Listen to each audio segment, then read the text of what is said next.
I watched her hand tremble when the bank officer slid the final document across the table. She smiled too wide, eyes darting to me, relief spilling out of her like sweat. "Family sticks together," she said, her voice sugary, rehearsed. I signed my name beneath hers, my pen scratching across the paper like a blade across flesh. I didn't smile back. When I first met Marissa, my brother's fiancée, she was radiant in that effortless, dangerous way. She carried herself like someone who knew the room would bend around her. My brother was dizzy in love, and for his sake, I tried to like her. I tried to ignore the sharpness hidden behind her compliments, the way her eyes lingered too long on opportunities. Back then, I convinced myself she was family. Back then, I still believed family meant loyalty. So when she came to me weeks before their wedding, voice breaking with panic, asking me to co-sign for the loan they desperately needed to pay for the ceremony of her dreams, I agreed. Against my instincts. Against the tight knot in my chest. My brother begged, too, whispering that it was just paperwork, nothing more. I told myself it was the right thing. The first crack appeared 3 months after the wedding. A postcard arrived at my mailbox. No return address, just 2 grinning faces against a turquoise sea. Scrawled across the back in her handwriting, "Freedom never looked so good. Debt-free honeymoon." The words clawed at me. I called the bank. Payments hadn't been made in weeks. Calls to my brother went unanswered.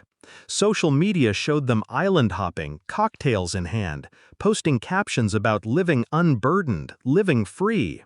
They had vanished, left me holding their debt like a noose tightening around my neck. But what they didn't know was that I'd been watching them long before they thought of running. I noticed her patterns early. The way she skimmed contracts instead of reading them.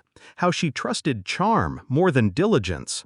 I saw it the night she signed the loan papers, her pen quick, her laughter loud, not realizing I'd slipped in one additional page.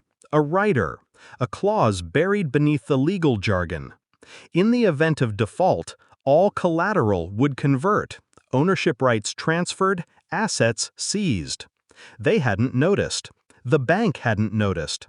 But I had crafted it with precision, reviewed by a lawyer friend who owed me a favor. They thought they shackled me with their debt. In truth, they had gifted me the keys to their kingdom. I waited. Not out of mercy, out of strategy. I let the missed payments stack. I let their arrogance grow. Every photo, every boast, every moment of their carelessness became part of my fuel. Then I moved. First, I called the bank, activated the clause. Their joint account? Frozen. Their car? Repossessed overnight.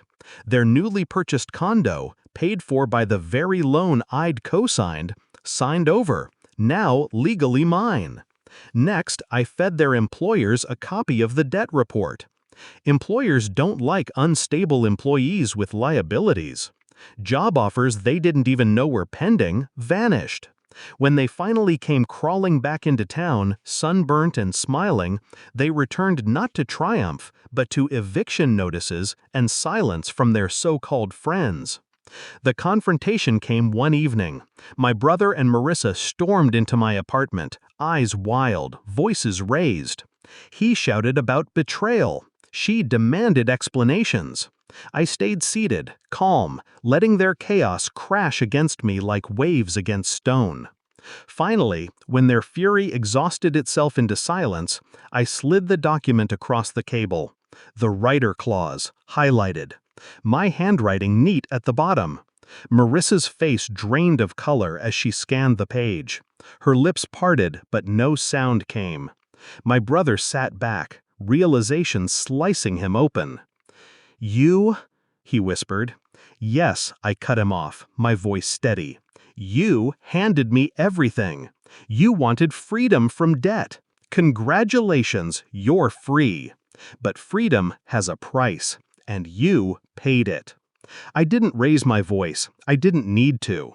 The truth sank in heavier than any scream could. They weren't just broke. They weren't just humiliated. They were stripped, financially, socially, reputationally. And all of it had been done legally, cleanly, with their own signatures. They left that night broken, not with anger, but with hollow silence. Now, months later, I sit in the condo they once called theirs. The view is spectacular at sunset, the city unfolding like a secret I alone understand. Their debt is gone, their names are whispers, and I am the one who remains. Do I regret it? No. Family doesn't mean sacrifice without thought. Family doesn't mean blind loyalty. Family means accountability. And when trust is betrayed, justice must follow. They thought they'd outsmarted me. They thought they'd vanished beyond consequence. But I don't chase. I don't beg. I wait. And when the moment comes, I strike.